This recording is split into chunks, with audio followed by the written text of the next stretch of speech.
And it's even more wonderful because we've got our own Roch Kubatko with us, back to break some stuff down. We have a little more to talk about this time. A little bit more.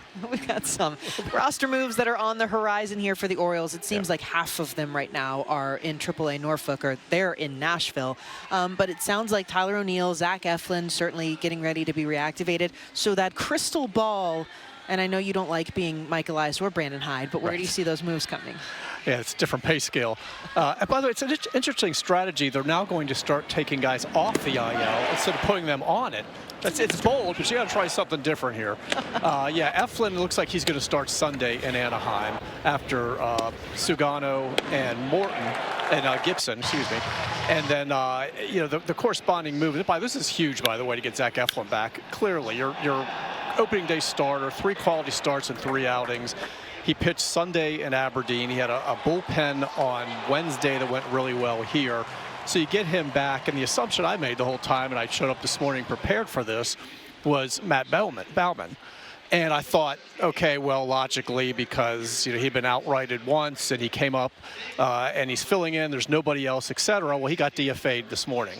So, and he's been struggling. He's given up runs in 5 of his last 8 outings. His ERA went from 198 to 519. But he's gone, and Selby was brought up. So now he's the guy who's kind of on the clock, I would think, temporarily, fresh arm. But he's probably the corresponding move. And now we have Tyler O'Neill, also a big one. He's been playing in Norfolk or Nashville the last 2 games, DHing right field, 2 for 6. He came out last night for a pinch runner, but only because the field was wet. So continue to breathe normally. He's fine. And we'll make the assumption he'll be in Anaheim. Probably Dylan Carlson, who's 0 for 15 with 8 strikeouts. But really, it's more about he's here because O'Neill was injured. And there's really no other move to make there, really, among outfielders, unless you option Heston Kjerstad. He's playing every day. He had 2 hits last night. So that's probably the corresponding. So they actually are starting to get healthier. Fingers crossed they keep trending in that direction because they need both of these guys. The offense needs a boost, and certainly the rotation needs its #1 starter back. Well, and you mentioned Kjerstad, and it sometimes goes without saying, but that's a homegrown prospect, someone they want to have those more reps. Dylan Carlson was the guy they kind of signed for situations like this. So this is kind of the role that you're left to play ultimately. Now, with those roles, you talk about a starter coming back. Charlie Morton, do you see them kind of maybe trying to stretch the rotation out a little bit? Does he go back to the bullpen where he's already said, look, he'll get his work done in there. He hasn't been, braggadocious about where he needs to be. Yeah, I mean, the assumption here is he goes back to the pen. He's made 3 appearances there. And I can give you 15 million reasons why he's not going to be cut at this point. Obviously, we know what the numbers are like. There was some progress made last night. He had 1 bad inning. Unfortunately, he pitched 4. So that really still was an issue with the 3-run homer to Buxton. It came on a curveball, which has been one of the best pitches in all of baseball. Not just his best pitch, but if you look at the data, every pitcher, every pitch, his curveball is one of the top 4 or 5, and for some reason, again, he just hung the ball. He said he didn't have the right spin on it, or it just spun in the middle and didn't break, and he doesn't know why that's happening. Yeah. So he's going to probably go back to the bullpen. It's a reset again, but also they do need a long man. We talked about losing Albert Suarez. They don't have that bulk innings kind of guy, so he is somebody who could be useful out of the pen for now. Not what they envisioned when they signed him, but there is a role there. And, he could be kind of a swingman type like Suarez was, because we don't know when he's coming back. So that looks like that would be the plan for him. And meanwhile, he gave another very thoughtful answer last night, talking about his future. He's admitting that he thinks about it sometimes in the middle of the night. Like, is this it? When you're 41 and 18 major league seasons and you're struggling, you think about that. And he doesn't want to drag down the team. And he's like, if my fastball was in the 80s and I wasn't getting the movement on other pitches, that would be it, because that's not the case. He still feels good. He still feels like he can be a productive major league starter, so he wants to keep trying.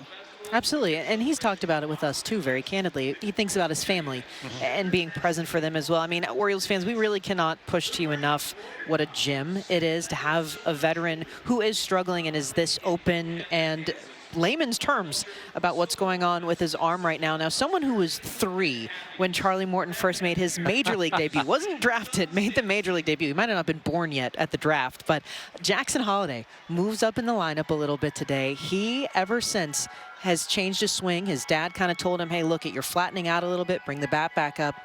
this is the Jackson you expected. Exactly. And we had asked Brandon the other day about, are you considering moving up Holliday? Because really at this point, Mullins and O'Hearn have been carrying the offense. He goes, well, I have been, which is true. He was up to 6th. Well, he's 2nd today. Now, granted, Mullins is out, so that probably helps, but they're just trying to score some runs. And if this guy right now is your hottest hitter, you move him up. He's hitting 263, 333 on base, 421 slugging. He had a 6-game hitting streak end last night, but he did draw a walk. And more impressive to me, because he is going the other way instead of just trying to pull everything.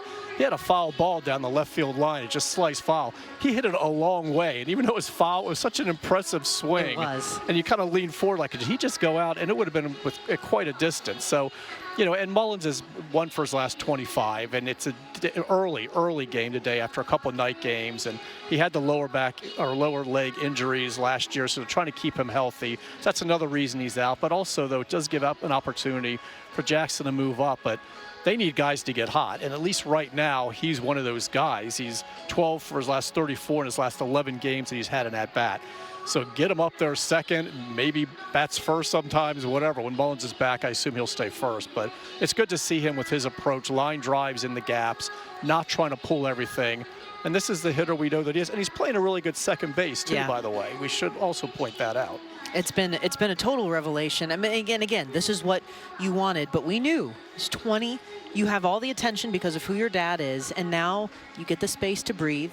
Kind of gets a little introspective, and we're good to go. Yeah, we're not staking him out at his locker every day, so that has changed. He still gets a lot of attention, but that was a huge amount when he first came up in Fenway, and the dugout was packed, and you know, your former 1-1, number 1 prospect in baseball, and your last name's Holliday, and he's handled it all very well. And which, you know, he's very mature for his age. But then you're trying to learn a new position, you're trying to adapt to major league hitting and all the distractions. And I think we're finally saying, all right, this is the guy they thought he was going to be. All right, well, it's early here, so do we have Mom on today? Mom is on, and my dad would have been 85 today, so happy heavenly birthday to Dad. Mom, love you, thanks for watching. Sorry that I kind of messed up earlier. We'll edit that out, no one will notice. There we go. This is Roch Kubatko.